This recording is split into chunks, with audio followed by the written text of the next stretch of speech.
예, 반갑습니다. 오늘도 증거내는 말씀을 통해서 예수님께서 천국에 대한 비유로 하신 말씀을 실상으로 깨달아 여러분 모두가 천국의 주인공 되시기를 예수님의 이름으로 간절히 축원합니다. 예, 이 시간 허락하신 하나님 말씀은 마태복음 13장 44절부터 50절까지입니다.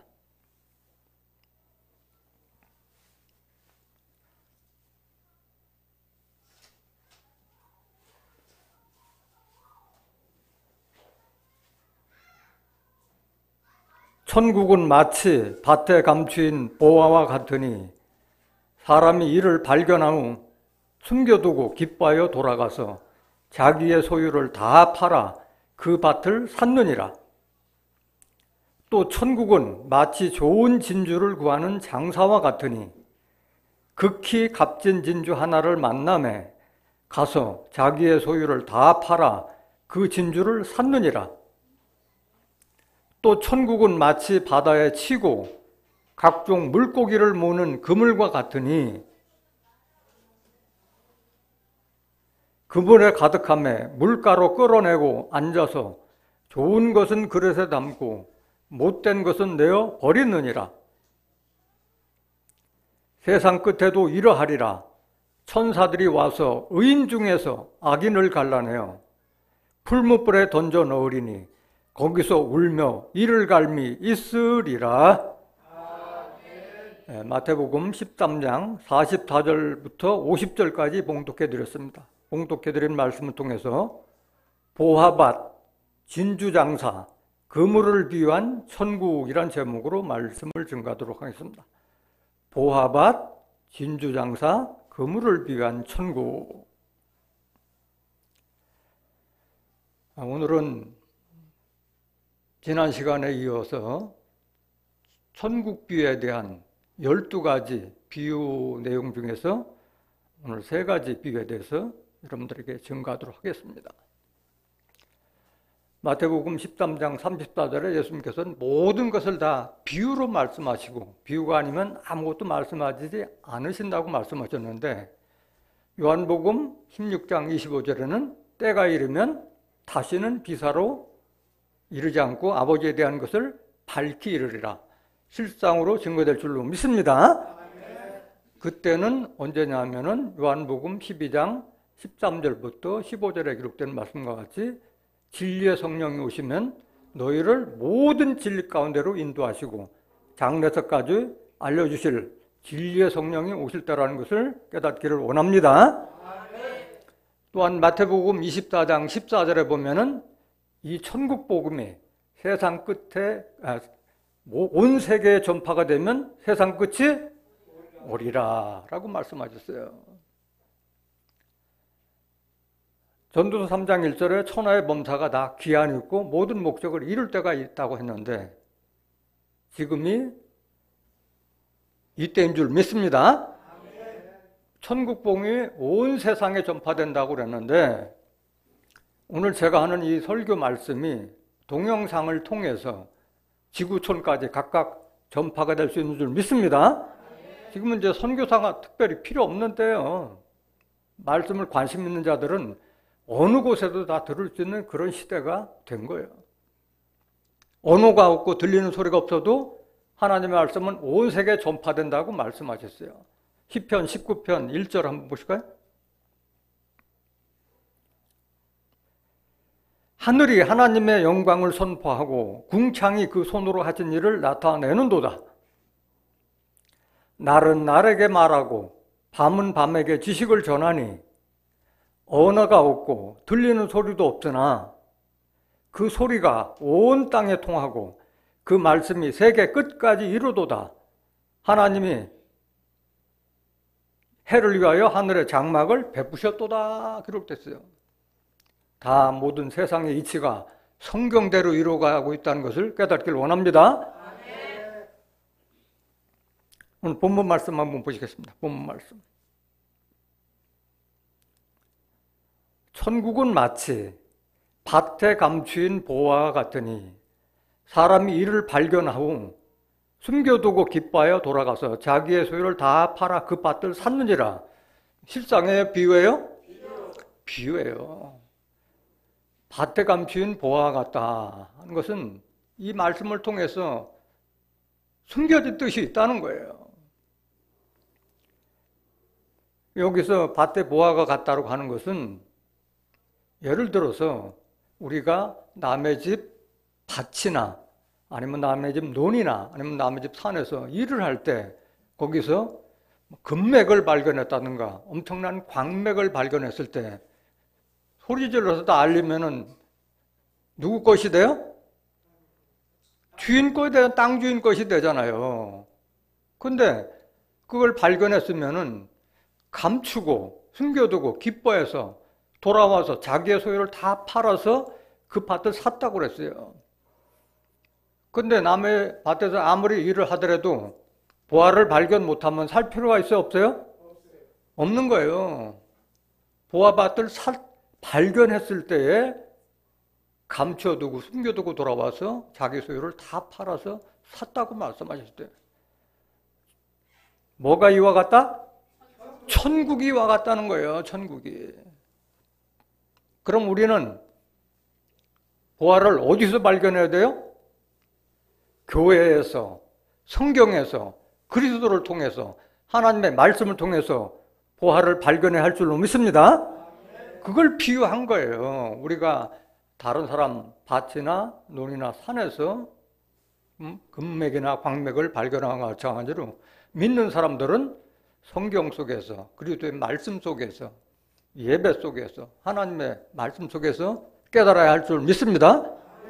그거를 깨닫지 못한 사람들은, 발견하지 못한 사람들은 자기 소유를 다 팔 만한 그게 없는 거예요. 그러니까 열심이 없는 거예요. 보화를 발견하지 못했기 때문에 열심이 없는 거예요.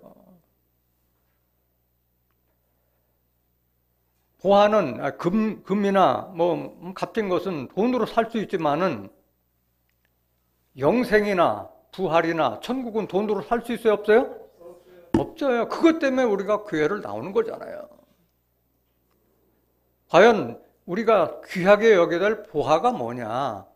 네 마음 있는 곳에 보화가 있다고 그랬어요. 보물이 있다고 말씀하셨어요. 내가 과연 소중하게 여기는 게 뭐냐? 내가 지금 하나님 말씀보다도 다른 거, 세상 일이라든가 세상의 부귀와 명예와 권세만을 바란다면은 교회 나올 필요가 없는 거예요. 마태복음 6장 19절 한번 보시겠습니다. 마태복음 6장 19절.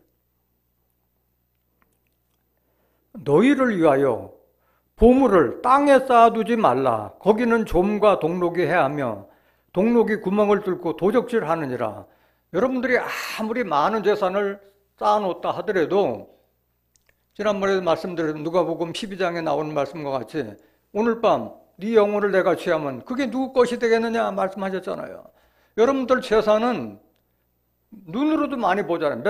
매스컴을 통해서 엄청난 부자가 한 번도 제대로 써보지도 못하고 다 자식들한테 물려줘도 탕진하는 그런 모습도 보고 집안을 망신당하는 그런 모습을 많이 보잖아요.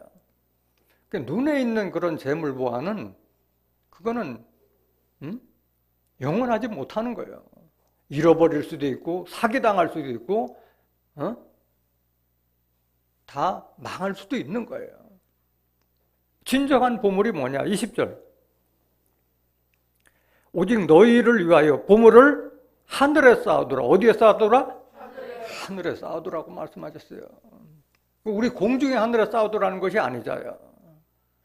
여러분들이 정말 하나님을 제대로 깨달아서 모시면은 여러분들이 하늘이 되는 거잖아요. 이사야서 66장 1절에 보면은 하늘은 나의 보좌요. 하나님 계시는 곳이 보좌잖아요.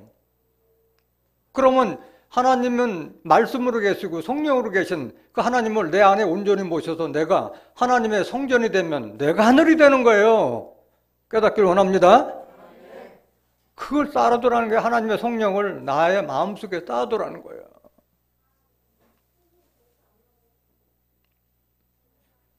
(20절) 다시 한번 보면 마태복음 6장 20절. 오직 너희를 위하여 보물을 하늘에 쌓아두라. 저기는 좀이나 동록이 해하지 못하며 도적이 구멍을 뚫지도 못하고 도적질도 못하느니라. 여러분들 머릿속에 가슴속에 생긴 보화 같은 말씀을 누가 뺏어갈 수가 있겠어요? 또 그것은 아무리 퍼져도 잃어버릴 염려가 있어요, 없어요? 퍼지면 퍼질수록 그 말씀은 더 값이 있어지고 더 남는 거예요. 21절. 네 보물이 있는 곳에는 네 마음도 있느니라. 여러분들 교회를 잘 나오라 말할 필요도 없는 거예요. 이걸 깨달은 사람들은 말이 필요 없는 거예요. 이걸 발견하지 못한 사람들은 신앙이 잠자거나 주춤거리거나 절름발이에요. 절름거리는 거예요. 정말 이 하나님의 말씀을 통해서 돈으로 살 수 없는 부활과 영생과 천국에 가는 그 길을 발견했다면은 그 실수가 없지.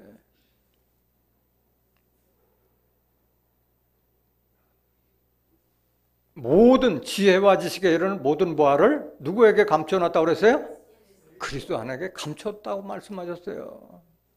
골로새서 2장 1절부터 다시 한번 보실까요? 오늘 여러분들 묵도 시간에 들었던 말씀. 내가 너희와 라오디게아 있는 자들과 무릇 내 육신의 얼굴을 보지 못한 자들을 위하여 어떻게 힘쓰는 것을 너희가 알기를 원하노니.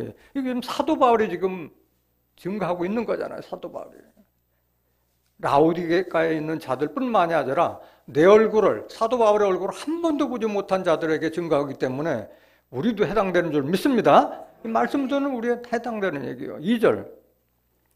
이는 저희로 마음의 유연함을 받고 사랑 안에서 연합하여 원만한 이해의 모든 부요에 이르러, 모든 부요에 이르기 위해서 이걸 알라는 거예요. 하나님의 비밀인 그리스도를 깨닫게 하려 함이라. 하나님의 비밀을 다 그리스도 안에 감춰놓은 거예요. 뭐가 있느냐? 그리스도 안에는 3절. 그 안에는, 그리스도 안에는 지혜와 지식의 모든 보화가 감추어 있느니라. 예수님 안에 모든 보화가 감춰 있다고 하는데, 우리가 눈으로 보는 육신적인 그런 재물과 같은 그런 보화가 아니라 하늘의 보화는 돈으로도 살 수 없는 줄 믿습니다. 여러분들이 어떻게 돈으로 부활을 살 수 있고 영생을 살 수 있고 천국을 어떻게 살 수가 있겠어요? 깨달음으로 사는 줄 믿습니다. 귀로 듣고 깨달아서 사는 거지 이거 돈으로 살 수 있는 것이 아니에요. 하늘의 보화는. 요한복음 14장 6절에 기록되어 있기를 내가 곧 길이요 진리요 생명이니. 예수가 길이요 진리요 생명이라고 했어요. 나로 말미암지 않고는 하나님께로 올 자가 없느니라. 우리가 천국 가기 위해서는 반드시 예수님을 통해서만 갈 수 있는 거예요. 요한복음 11장 25절에서 26절에도 나는 부활이요 생명이니 나를 믿는 자는 죽어도 살겠고 무릇 살아서 나를 믿는 자는 영원히 죽지 아니하리니. 이것을 내가 믿느냐? 부활과 영생도 예수님한테 감춰져 있다고 말씀하셨잖아요. 요한일서 5장 11절 한번 더 보실까요? 요한일서 5장 11절. 요한일서 5장 11절. 또 증거는 이것이니 하나님이 우리에게 영생을 주신 것과 이 생명이 그의 아들 안에 있는 그것이니라. 영생을 하나님께서 주셨는데 그것이 아들 안에 있다고 말씀하셨어요. 12절. 아들이 있는 자에게는 생명이 있고 하나님의 아들이 없는 자에게는 생명이 없느니라. 우리 예수 믿는 것은 우리가 예수님을 통해서 산자로 거듭나기 위해서 예수님을 믿는 줄 믿습니다. 교회로 아무리 나와도 내 마음에 영으로 계신 예수님이 없다면은 그리스도의 사람도 아니고 하나님의 사람도 아니고 생명이 없다고 하는 거예요. 생명이 없다면 뭐예요? 하나님의 보시기에는 산자라는 거예요? 죽은 자라는 거예요? 죽은 자와 마찬가지라는 거예요. 그렇기 때문에 예수님께서 너희는 내 살과 내 피를 먹으라고 요한복음 6장 51절에서 54절까지 말씀을 증거하니까 많은 사람들, 예수를 따르던 자들이 예수님의 인육을 먹는다는 줄 알고 육신적으로 받아들여서 어떻게 제 살과 제 피를 먹으려 하냐 해가지고 많은 사람들이 물러갔다고 그랬어요. 그때 예수님께서 물어요. 너희도 가르느냐? 그때 베드로가 뭐라고 박해요? 영생의 말씀이 계시오니 내가 어찌 가오리까 고백하잖아요. 예수님한테 무슨 말씀이 있다고요? 영생의 말씀. 요한복음 6장 27절에도 썩는 양식을 위하여 일하지 말고 영생하는 양식을 위하여 하라. 이 양식은 인자가 너에게 주리니 인자는 아버지 하나님의 인치신 자니라. 그것 때문에 예수님의 제자들이 떠나지 않은 거예요. 요한복음 6장 66절.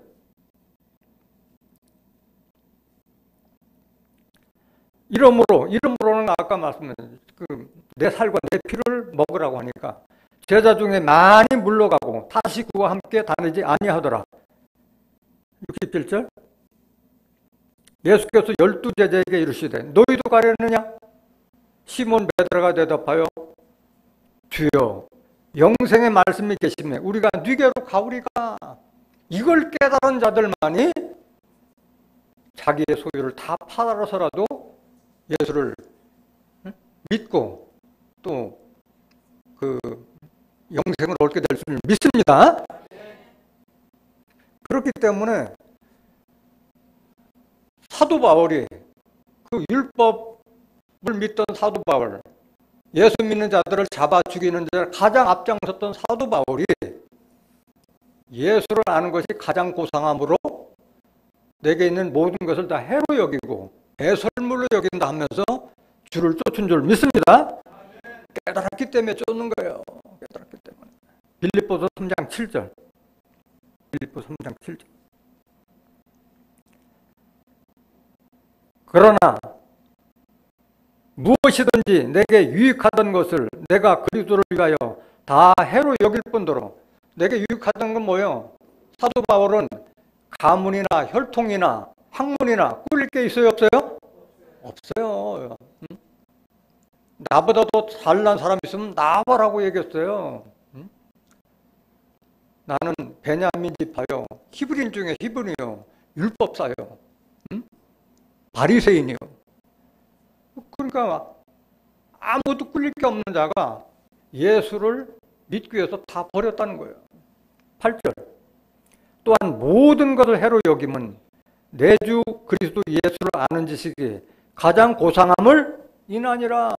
이거를 깨달은 자만이 모든 걸 버리고 따를 수 있는 줄 믿습니다. 내가 그를 위하여 모든 것을 잃어버리고 배설물로 여김은 그리스도를 얻고 그 안에서 발견되려 함이니. 내가 가진 의는 율법에서 난 것이 아니요 오직 그리스도를 믿음으로 말미암은 것이니 곧 믿음으로 하나님께서 난 의라 말씀하셨고 내가 부활을 얻으러 쫓아간다고 말씀하셨어요. 그 부활의 비밀을 예수님한테 있는 걸 보고 쫓아간 거예요. 10절 다시 한번 볼까요? 10절. 내가 그리스도와 그 부활의 권능과 그 고난의 참여함을 알려하여 그의 죽으심을 본받아 어찌하든지 죽은 자 가운데서 부활에 이르려 하노니. 내가 이미 얻었다 함도 아니요 온전히 이루었다 함도 아니라 오직 내가 그리스도 예수께 잡힌 바 된 것을 잡으려고 쫓아가노라 말씀하신 거예요. 야, 산다는 것은 뭐냐? 산다는 것은 뭐냐? 깨달아서 사는 거예요. 하나님의 말씀을 사는 거예요. 이사야서 55장 1절. 너희 목마른 자들아 물로 나오라. 그러니까 이 부활의 말씀에 목말라야 되는데 부활을 발견하지 못한 사람은 목이 말리지 못해. 그러니까 교회도 열심히 나오지 않을 수가 있는 거예요. 발견했다면 한 말씀을 더 깨달으려고 나오지. 돈 없는 자도 오라. 너희는 와서 사 먹되 돈 없이 값없이 와서 포도주와 젖을 사라. 포도와 젖이 뭐예요? 말씀이잖아요. 이사야서 25장 6절에서 8절에 보면 포도주는 영생, 사망을 멸할 포도주라고 말씀하셨고, 베드로전서 2장 1절 2절에 보면은 신령한 젖을 사모하라. 예수님의 말씀을 포도주 또는 저주로 비유한 줄로 믿습니다. 이거는 돈 없는 자도 오라. 돈으로 사는 것이 아니에요. 하나님 말씀은 귀로 듣고 깨달아서 마음으로 사는 줄 믿습니다. 2절, 너희가 어찌하여 양식 아닌 것을 위하여 은을 달아주며 배부르게 못할 것을 위하여 수고하느냐. 나를 청종하라. 하나님을 청종하는, 하나님 말씀을 청종하라는 거예요. 그리하면 너희가 좋은 것을 먹을 것이며 너희 마음이 기름진 것으로 즐거움을 얻으리라. 3절, 너희는 귀를 기울이고 내게 나와 들으라. 그리하면 너희 영혼이 살리라. 이런 것을 발견, 이게 모든 보화보다도 더 값진 것이 아니겠어요?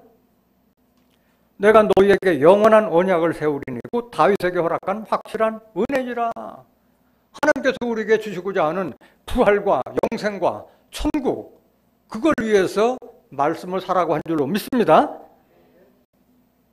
말씀을 사라고 하니까 뭐 돈 주고 사는 게 아니라 듣고 깨달아서 마음판에 새기라는 뜻인 줄로 믿습니다. 잠언서 23장 23절에 보면은 진리를 사고서 팔지 말며 지혜와 훈계와 명철도 그리할지라. 판다는 것은 돈 주고 판다는 것이 아니라 잃어버리지 말라는 거예요. 새기라는 거예요. 그렇기 때문에 말씀을 깨달은 자들은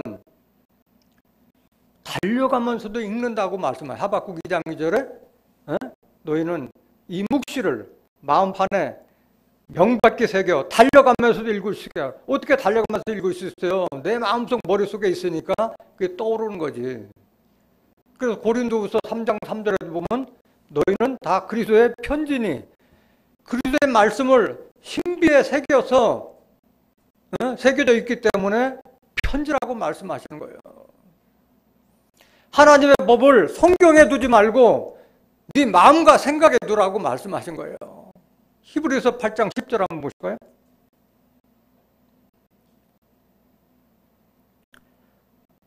또 주께서 가라사대 이날 후에 내가 이스라엘 집으로 세울 언약이 이것이니 내 법을, 하나님의 법을 저희 생각에 두고 저희 마음에 이것을 기록하리라. 이렇게 돼야만이 나는 저에게 하나님이 되고 저희는 내게 백성이 되리라. 이게 하나님 백성이 되는 거예요. 이게 말씀을 사는 것이고.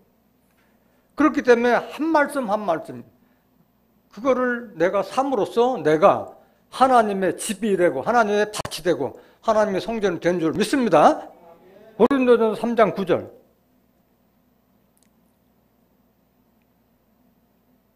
우리는 하나님의 동역자들이요 사도 바울과 같이 복음을 전파하는 자들은 하나님의 동역자들이라고 했고 너희는 복음 전파를 받는 너희는 하나님의 밭이요 하나님의 집이니라. 16절, 3장 16절, 너희가 하나님의 성전인 것과 하나님의 성령이 너희 안에 거하시는 것을 알지 못하느냐.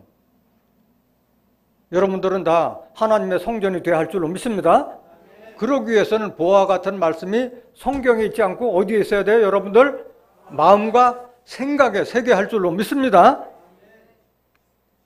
이게 천국이에요. 하나님이 나하고 같이 있는 게 이게 천국 아니겠어요? 하나님의 나라는 먹고 마심이 아니라 성령 안에서 의와 평강과 희락이라고 했잖아요. 진리의 말씀 안에서 의롭고 평강, 마음의 평안과 신체 강건하고 희락, 기쁨과 즐거움이 있으면 그게 천국 아니겠어요? 이 땅에 형이 하학적으로 실질적으로 세상이 새롭게 바뀌는 때가 오기 전이라도 여러분들은 똑같은 세상을 사는데 천국 같은 세상을 살아야 될 거 아니겠냐 이거야. 로마서 14장 17절, 하나님의 나라는 먹는 것과 마시는 것이 아니요 오직 성령 안에서, 성령은 요한일서 5장 7절에 증거하는 성령은 진리라. 진리의 말씀 안에서 의와 평강과 희락이라고 한 줄 믿습니다. 그렇기 때문에 요한복음 15장 7절에 너희가 내 안에, 우리가 예수님의 말씀 안에, 또 내 말이 너희 안에 거하면은 모든 원하는 것을 다 이루리라. 요한복음 15장 7절. 너희가 내 안에 거하고 내 말이 너희 안에 거하면 무엇이든지 원하는 대로 구하라. 그리하면 이루리라. 아니, 살아서 원하는 대로 다 이루어지면 이게 천국 아니겠어요? 소원성취 다 이루어지는 건데. 깨닫기를 원합니다. 중요한 것은 성경 속에서 그리스도의 말씀 안에서 우리가 보화보다도 더 귀한 말씀을 깨달아야 할 줄로 믿습니다. 깨달은 자만이 사는 거예요. 깨닫지 못한 자는 어떻게 내 소유를 다 팔아서 사요? 금맥을 발견했을 때 뭐 내 집에 있는 거 숟가락 젓가락 하나도 아까울 곳이 없지. 다 팔더라도 그만한 훨씬 더 값어치가 있는데 다 팔아서 사는 거지.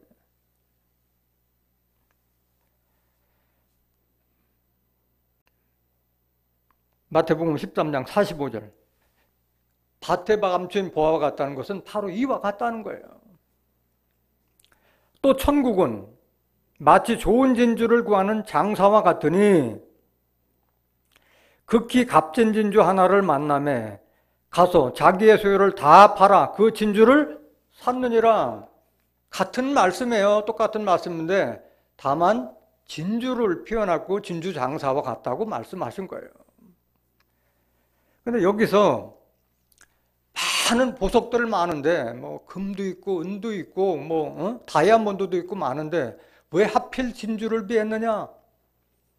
진주가 다른 보석하고 다른 게 뭐예요? 다른 것은 다 광물체지만 진주는 생물체에서 얻어진 거예요. 조개 속에 작은 모래나 뭐 어떤 이물질이 들어가서 그거를 조개가 인고의 세월을 거쳐서 만들어진 것이 진주입니다.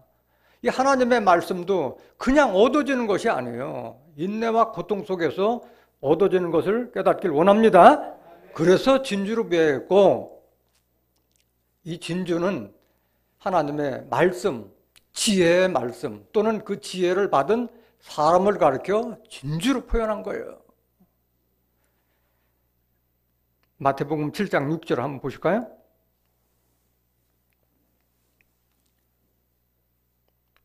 거룩한 것을 개에게 주지 말며 너희 진주를 돼지 앞에 던지지 말라. 저희가 그것을 발로 밟고 돌이켜 너희를 찢어 상할까 염려하라. 거룩한 것을 개에게 주지 말며 진주를 돼지 앞에 던지지 말라고 하는데 비유의 실상이에요? 비유잖아요. 거룩한 것, 진주. 거룩한 것이라는 게 뭐예요? 요한복음 17장 17절에 보면은 저희를 진리로 거룩하게 하옵소서. 아버지의 말씀은 진리이다. 하나님의 말씀, 진리의 말씀을 거룩한 것이라고 하고 진주로 비유한 줄로 믿습니다. 이것을 개나 돼지한테 주지 말라고 그랬어요. 왜? 저희가 돌이켜 찢고 상할까 하노라.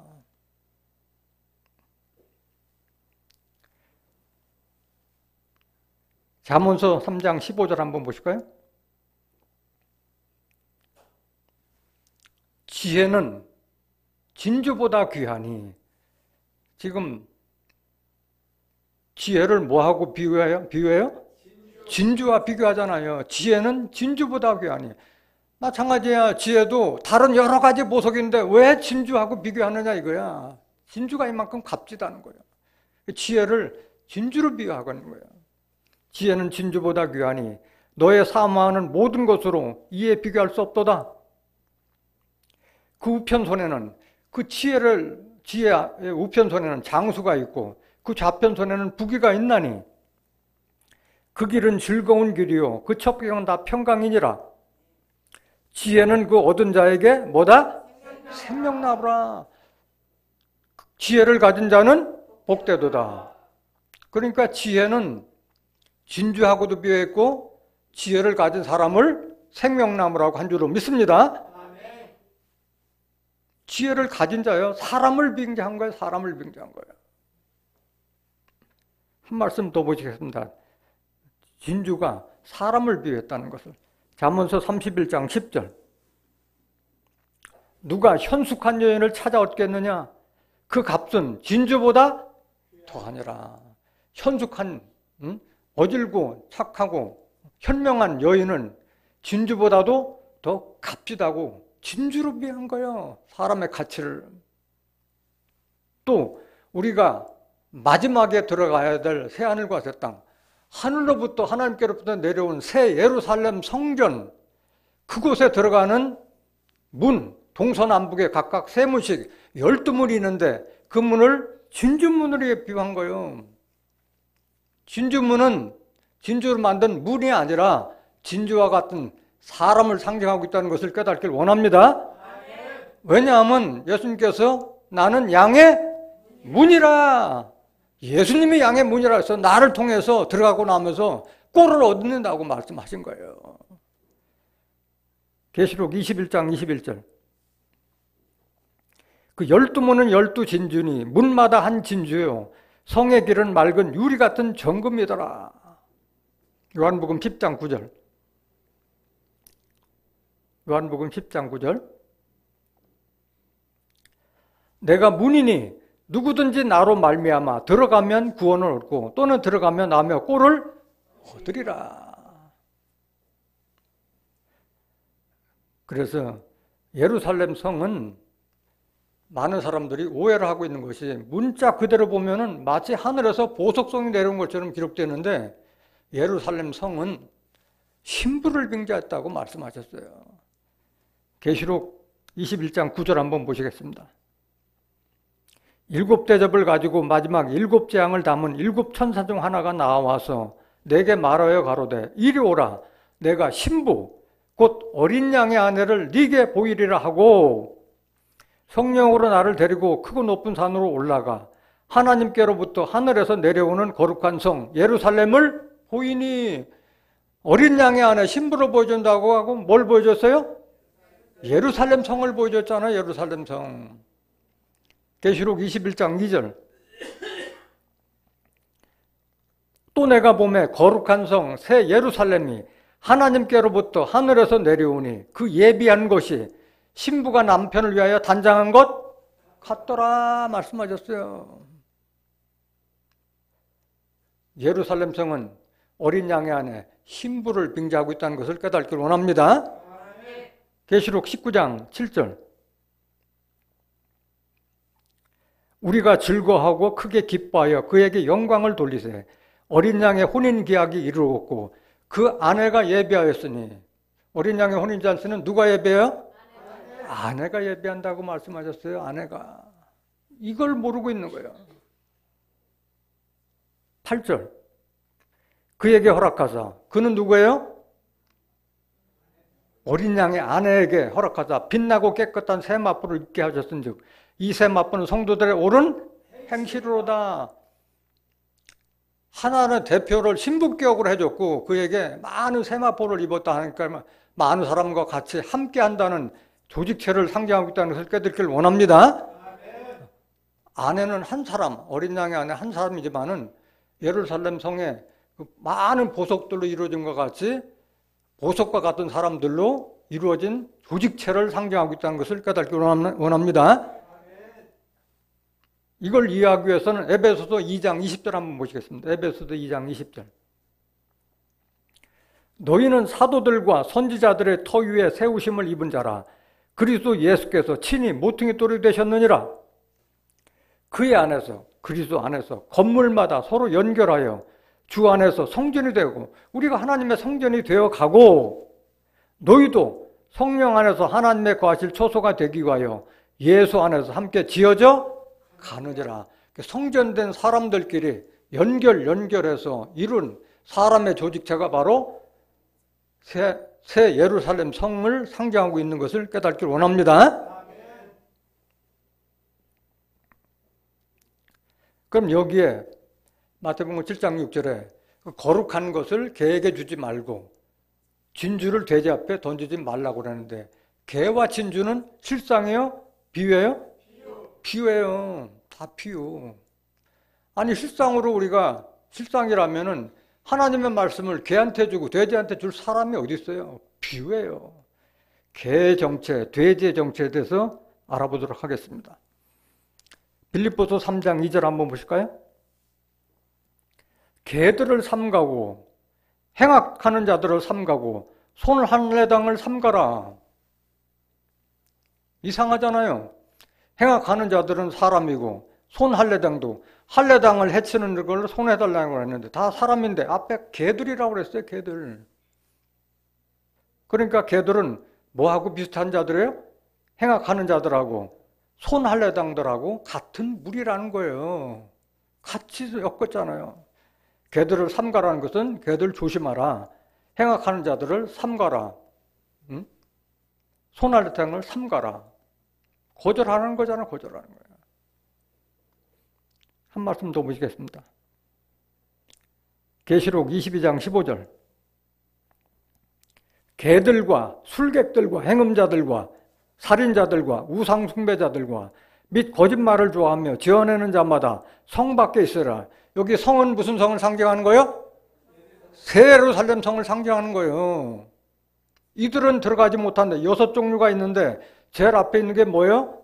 개들이잖아. 나머지는 다 술객, 행음자, 살인자, 우상숭배자, 거짓말 좋아하는데 다 사람인데 개들을 위해서요. 대표자가 개들이에요. 대표자가. 개 정체가 뭐냐? 이사야서 56장 11절. 이 개들은 탐욕이 심하여 족한 줄을 알지 못하는 자요. 그들은 몰각한 목자들, 몰각한 건 지혜, 깨달음에서 떨어진 목자들을 개들로 비한 줄로 믿습니다. 다 자기 길로 돌이키며 어디 있는 자든지 자기만 도모하며 피차 이르기를 오라. 내가 포도주를 가져오리라. 우리가 독주를 잔뜩 먹자. 내일도 오늘같이 또 크게 넘치려 하느니라. 하나님의 말씀을 도적질해서 많은 하나님의 백성들을 소경 만들고 귀머거리 만들고 헌금말을 자기 것으로 하는 이런 자들을 개들로 비웠다는 것을 깨닫길 원합니다. 돼지는 뭐냐? 돼지는 개돼지를 같은 급으로 표현한 거예요. 돼지는 여러분들이 키워본 사람 알지만은 아무리 몸을 닦아주고 우리를 청소해줘도 집어넣으면 또 지가 누웠던 똥오줌 똥으로 가서 들어오는 게 돼지예요. 그러니까 아무리 귀한 말씀을 줘도 깨닫거나 돌이키지 못하고 옛 것을 버린 바 도로 돌아가는 자들을 개돼지를 비유한 거예요. 개는 자기가 토하였던 것을 또 자기가 먹어요.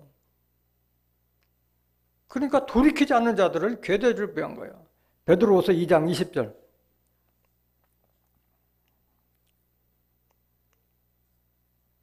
만일 저희가 우리 주 대신 구주 예수 그리스도를 알므로 세상의 더러움을 피한 후에 다시 그 중에 얽매이고 지고 지면 그 자동 형편이 전보다 더 심하리니.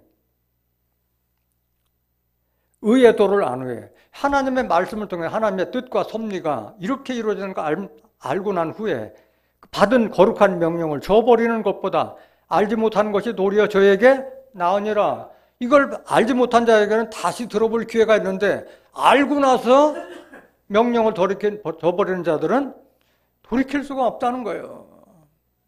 그렇기 때문에 그런 자들에게 귀한 말씀을 주지 말라고 말씀하는 거예요. 우리 여러분들 보면은 목자들 가끔 오잖아요. 말씀 도둑질하러 온다고. 자기 성도를 가르쳐주려고 하는 게 아니라 말씀을 인용하기만 하려고 하는 거예요. 와요. 그런데 돌이키지 않는 거예요.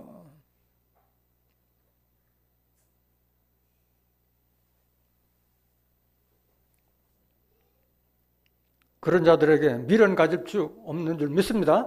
그렇기 때문에 예수님께서도 어떤 서기관이 내가 당신을 따르게 했을 때도 나는 여우도 굴이었고 공중의 새도 집인데 나는 집도 절도 없다. 내 인자는 머리 둘 곳이 없다고 말씀하셨는데, 물론 예수님 육신적으로도 무슨 특별하게 그 당시에 말씀 증거할 때 뚜렷한 성전이나 성막에서 한 것도 아니잖아요. 광야나 들판이나 바다나 산에서 말씀 증거했잖아요. 육신적인 그랬지만은 머리 둘 곳이 없다는 것은 예수님의 머릿속에 있는 것을 너에게 옮겨줄 그 머리, 그게 없다는 거예요. 왜? 율법이 꽉 박혀있는 자에게 아무리 얘기를 전달해봐야 돌이키지 않기 때문에 그 말씀하신 거예요. 오늘날도 마찬가지예요. 율법신앙이나 세상에 물질과 명예, 권세 머릿속에 꽉 차 있는 자들은 말씀을 들어도 들을 때뿐이고 돌이키지 않는 거예요.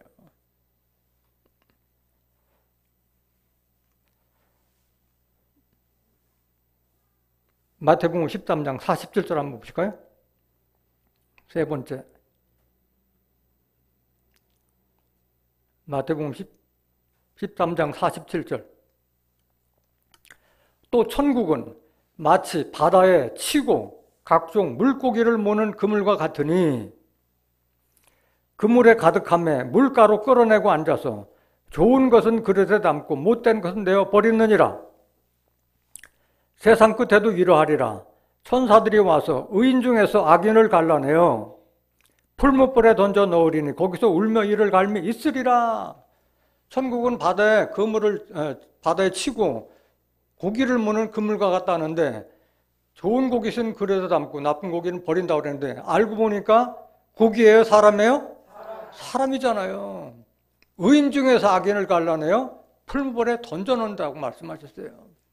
이렇게 비유로 말씀하시는 거예요. 천국은 마치 바다에 치고 고기를 무는 그물과 같다.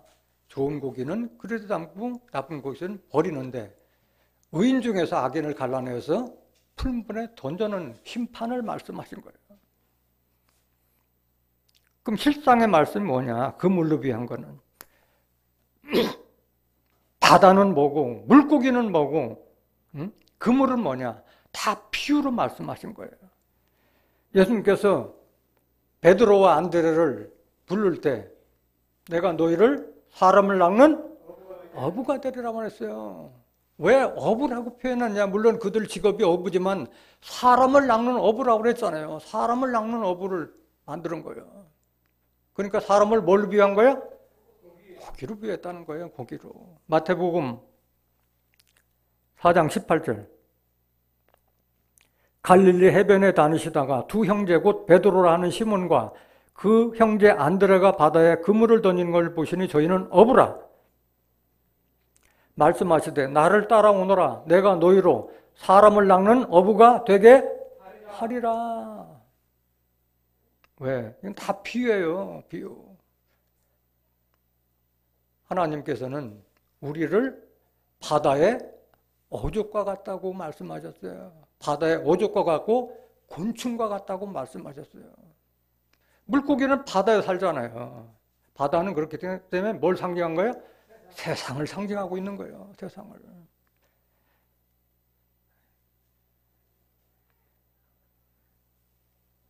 하박국 1장 14절. 하박국 1장 14절. 주께서 어찌하여 사람으로 바다에 어족 같게 하시며 주권 잡는 곤충 같게 하시나이까. 바다는 세상을 상징하고 사람을 어족으로 비했다는 것을 깨닫길 원합니다. 이 그물은 그럼 과연 뭐냐? 그물은 하나님의 말씀을 상징하는데 하나님께 속한 그물이 있고 사망으로 인도하는 그물이 있어요. 그걸 분별을 잘해야 돼요. 욥기서 19장 6절 한번 보실까요? 욥기서 19장 6절. 욥기서 19장 6절. 하나님이 나를 굴하게 하시고 하나님이 나를 말씀 안에 굴복하게 하시고 자기 그물로 나를 에워싸신 줄을 알아야 할지니라. 하나님의 그물로 나를 에워싸신 것을 깨닫길 원합니다. 이 하나님께 속한 이 그물에 걸리면은 좋은 일인데 이 하나님의 그물이 아니라 우리를 사망의 그물로 인도하는 그물이 있어요. 그것이 뭐 악한 자의 그런 그물을 말하고 있는 거예요. 잠언서 13장 14절 한번 보실까요? 잠언서 13장 14절. 지혜 있는 자의 교훈은 생명의 샘이라 사람으로 사망의 그물을 벗어나게 하느니라. 말씀을 통해서 지혜를 얻은 자들은 생명의 샘이기 때문에 사람으로 사망의 그물을 벗어나게 하냐. 사망의 그물이 있는 줄 깨닫길 원합니다. 하나님에 속한 그물이 있고 사망으로 있고 하는 사망의 그물이 있는 거예요. 한 말씀 더 보시겠습니다. 잠언서 14장 27절. 잠언서 14장 27절. 여호와를 경외하는 것은 생명의 샘이라 사망의 그물에서 벗어나게 하느니라. 우리가 말씀을 깨닫는 것은 사망의 그물에서 벗어나는 지혜를 얻기 위함인 줄 믿습니다. 그 지혜가 진주보다도 귀하다고 말씀하신 거예요. 이 사망의 그물이 어떤 그물이냐? 하박국 1장 13절 한번 보시겠습니다. 하박국 1장 13절. 주께서는 눈이 정결하심으로 악을 참아 보지 못하시며 패역을 참아 보지 못하시거늘 어찌하여 괴율한 자들, 남을 속이고 기반하는 자들을 방관하시며 악인이 자기보다 의로운 사람을 삼키되 잠잠하시나이까? 주께서 어찌하여 사람으로 바다에 어족 같게 하시며 주권자 없는 곤충 같게 하시나이까? 그가 낚시로. 그는 누굴 말하는 거예요? 악한 자들이 낚시로 모두 취하며 그물로 잡으며 초망으로 모으고 인하여 기뻐하고 즐거워하여 이렇게 하는데 왜 하나님 잠잠하냐 이건 묻는 거잖아요. 그물에 제사하며 초망 앞에 분향하오니 이는 그것을 힘입어 소득이 풍부하고 식물이 풍성케 되민이다. 하박국 선지자가 이걸 지금 하나님께 하소연하고 있는 거예요. 왜 악인들의 초망으로 어죽 같은 사람들을 이렇게 잡아가지고 하는 것을 보고만 계시냐 지금 한탄한 거예요. 이런 그물에 걸리지 않는 자들 되길 원합니다. 마태복음 13장 48절 다시 한번 보겠습니다. 마태복음 13장 48절. 그래서 좋은 것은 그래도 담고 나쁜 것은 다 버린다고 그랬는데 그물에 가득함에 물가로 끌어내고 앉아서 좋은 것은 그래도 담고 못된 것은 내어 버리느니라. 세상 끝에도 이러하리라. 세상 끝에도 이런 일이 벌어진다는 거예요. 다 그물로 모아서 좋은 것 의인들은 그대로 두고 죄인이나 악한 자들은 심판을 받게 한다는 거예요. 세상 끝에도 이러하리라. 천사들이 와서 의인 중에서 악인을 갈라내요. 풀문불에 던져 넣으리니 거기서 울며 이를 갈미 있으리라. 울며 이를 갈미 있다는 것은 억울해서 우는 것인 줄 믿습니다. 억울했기 때문에 그래요. 자기는 천국 가는 줄만 알고 있었는데 심판을 받게 되니까 억울해서 한 거예요. 이 자들은 어떤 자들이에요? 부활을 발견하지 성경 속에서 말씀 속에 부활을 받지 못했거나 자기 소유를 다 팔아서 사지 못했기 때문에 이런 일이 벌어지는 줄 믿습니다. 세상 끝에도 이런 일이 일어난다고 하는데 세상 끝에 일어난 일을 한번 보시겠습니다. 마태복음 13장 39절. 가라지를 심은 원수는 마귀요 추수되는 세상 끝이요. 세상 끝은 언제예요? 추수 때 영생의 열매를 모으는 지금 이때가 세상 끝이 된 줄로 믿습니다. 추수꾼은 천사들이니 그런즉 가라지를 거두어 불에 사르는 것 같이 세상 끝에도 그러하리라. 앞에 천국은 밭에 좋은 씨를 뿌린 사람과 같다고 한 비유에서 사람들이 잘 때 가라지를 원수 마귀가 뿌린다고 말씀하셨어요. 그와 마찬가지로 똑같은 비유예요. 똑같은 천국이기 때문에 가라지를 불에 던져 사르는 것과 같이 악한 자들을 불못불에 던져 사는 것 같은 말인 줄 믿습니다. 40절 다시 마태복음 13장 40절. 그런즉 가라지를 거두어 불에 사르는 것 같이 세상 끝에도 그러하리라. 41절. 인자가 그 천사들을 보내리니 저희가 그 나라에서 모든 넘어지게 하는 것과 또 불법을 행한 자들을 거두어내어 풀무불에 던져 넣으리니 거기서 울며 이를 갈미 있으리라. 이 자들도 마찬가지예요. 좋은 밭에다가 귀한 하나님의 말씀 예수님께서 뿌린 그 말씀을 받았는데 신앙이 잠잘 때 마귀가 와서 가라지를 덧뿌려서 가라지를 키우다 보니까 심판을 받게 되는 줄 믿습니다. 하나님의 나라는 누가 들어가요? 의인들이 들어가는 거예요. 43절 마태복음 13절. 그때 이런 가라지 또는 나쁜 고기로 판단받은 자들이 풀무불에 던져 심판받을 때에 의인들은 자기 아버지 나라에서 하나님 나라에서 해와 같이 빛나리라. 귀 있는 자는 들으라. 깨닫기를 원합니다. 하나님의 나라는 의인들만 들어가는 거예요. 죄인이나 악인은 의인들의 회중에 들어오지 못한다고 말씀하셨어요. 시편 1장 1절. 복 있는 사람은 악인의 꾀를 쫓지 아니하며 죄인의 길에 서지 아니하며 오만한 자의 자리에 앉지 아니하고 오직 여호와의 율법을 즐거워하여 그 율법을 주야로 묵상하는 자로다. 이렇게 율법을 즐거워하고 묵상하는 자는 뭘 발견했기 때문에 이런 자요? 보화를 발견했기 때문에 그렇게 묵상하고 즐거워하는 거예요. 여기 성경 말씀 깨닫지 못한 자들은 졸리기만 하지.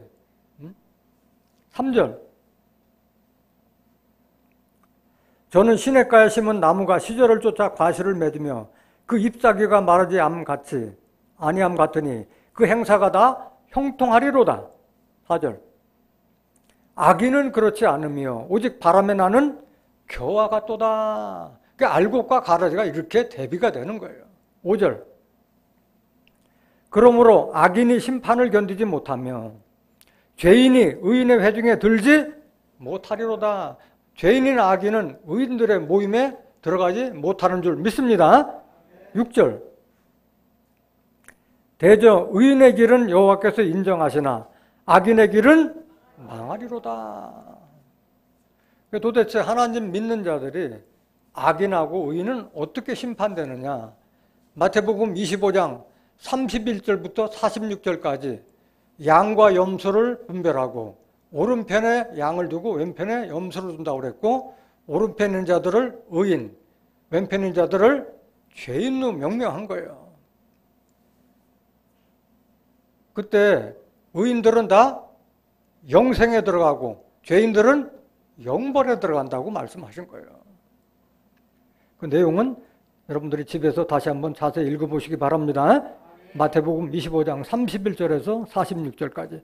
그래서 하나님의 나라도 영생도 의인들이 받게 되는 줄 믿습니다. 마지막 구절 한번 보면 마태복음 13장 51절. 자, 이 세 가지 비유 외에 천국 비유를 다 말씀하시고 나서 하신 말씀이 이 모든 것을 알았느냐고 물었어요? 깨달았냐고 물어요? 깨달았냐. 아는 거하고 깨닫는 것은 다른 거예요.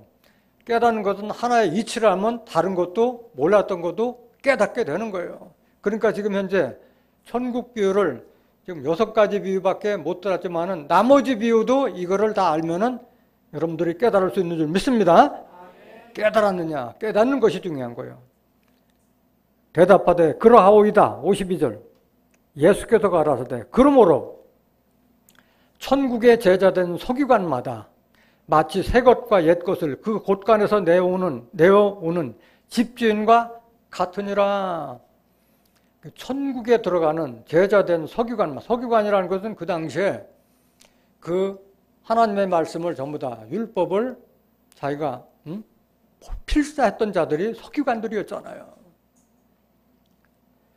그 천국의 제자된 서기관마다 마치 새 것과 옛 것을 그 곳간에서 내오는 집주인과 같다고 말씀하셨어요. 집주인은 곳간이 여러 군데 있어도 어느 곳간에 뭐가 있다는 것을 알아요, 몰라요?